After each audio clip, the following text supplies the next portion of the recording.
and left the square, till Paddy got excited, then he shouted to them there. It's a long way to Tipperary, it's a long way to go.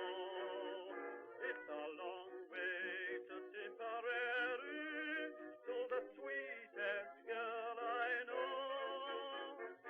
Goodbye, Piccadilly, farewell, Leicester Square.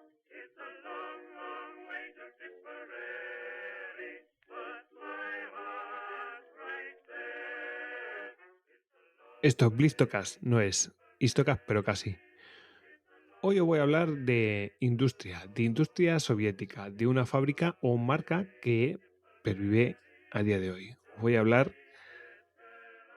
del T-34 de los relojes. En 1930 se funda por orden de Joseph Stalin la llamada primera fábrica de relojes del Estado, que será conocida en el futuro como Poyot y que se asentará en Moscú. La URSS adquiere dos fábricas estadounidenses de relojes que con la Gran Depresión quebraron. La Ansonia Clock Company de Brooklyn, que estaba situada en Nueva York, y Dover Hampton Watch Company de Ohio. Se contrató a alguno de esos trabajadores que procedían de Estados Unidos para que formaran a los trabajadores rusos. Y todo esto se enmarca en pues una etapa de industrialización de Rusia de la mano de Stalin, de esta industrialización y proteccionismo que pues facilitó las cosas a esta primera fábrica de relojes del Estado para que se pudiera desarrollar pues sin competencia. Estalla la Segunda Guerra Mundial y en junio de 1941 se inicia la Operación Barbarroja. Con el empuje de los nazis, ya sabéis de qué trata la Operación Barbarroja, la invasión de Rusia por parte de Alemania. Bueno, pues con el empuje de los nazis, la producción de la primera fábrica de relojes del Estado, Poyot, situada en Moscú, se trasladó en 1942 a Zlatoust y Chistopol, ya que producían desde los años 30, los relojes para el Ejército Rojo. Por lo tanto, había que trasladarlo y seguir nutriendo el Ejército Rojo de relojes. Y lanzaron durante la guerra en 1943 el K-43. Pero el empuje de los alemanes pues no iba a durar, como todo el mundo sabe, y cuando se retiraron, la producción volvió a la capital como primera fábrica de relojes de Moscú. Pero el empuje de los alemanes, pues como todo el mundo sabe, pues no iba a durar, y cuando estos se retiraron, la producción volvió a la capital, pero esta vez como primera fábrica de relojes de Moscú. Pero lo que nos interesa, la fábrica de Chistopol, que comenzó su andadura en 1942, continuó haciendo relojes para el ejército con el nombre de Compañía de Relojes de Chistopol, una fábrica que en el futuro se conocerá como Vostok. Al terminar la guerra, comienzan a producir en Chistopol para la población civil, como el K-26 Poveda, que significa victoria en ruso. Un nombre que, que le puso Stalin, lo impuso, para celebrar la victoria en la Segunda Guerra Mundial. Pero realmente su salto se va a producir bastante posteriormente, más de una década después, en el año 1962, con el lanzamiento de un reloj mecánico para el ámbito militar que se convertirá en uno de sus iconos, el Komandirsky, que significa comandante. Pero es que además ese mismo año se produce la aprobación como suministrador oficial del Departamento de Defensa soviético, y esto pues le va a dar otra dimensión. Entonces este año es crucial, ¿no? Las exigencias al reloj de Vostok para dicha misión, para esta como suministro, ¿no? para el ejército soviético, pues eran muy duras. Y bueno, lo que pasa es que la superaba, ¿no? Y bueno, como característica podía leerse en el dial del reloj por orden del Ministerio de Defensa de la URSS. Que quiere decir, bueno, este reloj es para esto, ¿no?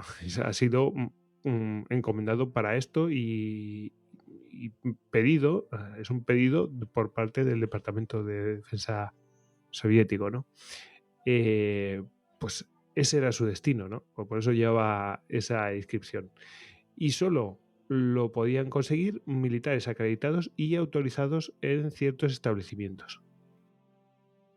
El otro icono o clásico de la marca que hoy conocemos como Vostok será el modelo Amphibia, también mecánico, que se presentó en 1967. Se trata en este caso de un reloj con la caja de acero inoxidable, el anterior era de latón, y sumergible a 200 metros. Esto ya es bastante considerable, teniendo en cuenta que el Komandiskie pues es sumergible a 30 metros. Lo interesante de este reloj, del Amphibia, que como decimos es sumergible a 200 metros, es el desarrollo y las soluciones. No se basaron en ningún reloj de buceo de la época, fuera ruso u occidental. Partieron de cero para lograr su gran impermeabilidad. Y logran una gran impermeabilidad, ni más ni menos que 200 metros de sumergibilidad. Y bueno, pues ¿qué características tiene? ¿Por qué logran eso? Bueno, pues es que el grueso cristal que tienen en realidad es sintético, es plexiglas. Y, bueno, pues se puede rayar con gran facilidad, pero la ventaja que tiene es que su flexibilidad pues hace que con la presión pues se apriete más. Al aumentar la presión se aprieta más contra la caja, al igual que su tapa, lo mismo, con la presión está diseñada de tal manera que lo que hace es comprimirse contra la propia caja y se sellan más, aún más, junto a las grandes juntas de caucho que tiene. El modelo Komandiskie pues sigue un poco la misma lógica, pero claro, a una escala menor, no busca tanta impermeabilidad. Y bueno, ya hemos dicho que la caja no es de acero inoxidable, sino que es de latón y bueno, pues es de una calidad menor, obviamente. En estos años lograron ser el primer fabricante de relojes de pulsera con certificación cronómetro en la Unión Soviética y para el año 1969 la compañía de relojes Chistopol cambia su nombre por el de fábrica de relojes Vostok, nombre comercial que tomarán sus relojes. Vostok significa este, y es que, como ya sabemos, al este se trasladó la producción de los relojes en la Segunda Guerra Mundial. La ciudad tártara de Chistopol está a casi 1000 kilómetros al este de Moscú, en las orillas del río Kama, muy cerca de su confluencia con el Volga y de ciudades como Uliánovsk y Kazán. Hacia 1980 producen al año 4,5 millones de relojes y exportan a 70 países. Incluso cosmonautas como Yuri Romanenko y Georgi Greko los han llevado puestos al espacio, lo cual la marca Vostok lleva bastante a gala.